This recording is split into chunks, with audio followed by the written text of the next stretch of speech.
Welcome to Man Does Tech, where I solve the problems you didn't even know you had.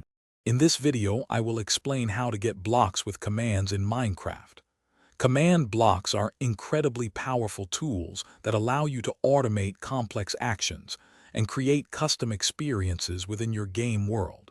Since they are not craftable, you'll need to use a simple console command to add them to your inventory. This process is straightforward and works across different versions of the game. To get a command block, you'll use the /give command. Open your chat window and type /give followed by your player name or a selector like @s for yourself, then Minecraft command block.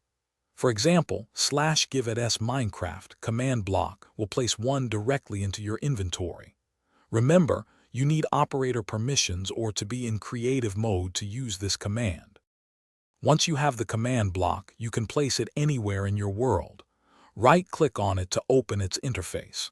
Here, you'll see a text field where you can input any valid Minecraft command. This is where the magic happens. You can set it to run commands like teleporting players, spawning entities, or changing game rules. Command blocks come in 3 types: impulse, chain, and repeat.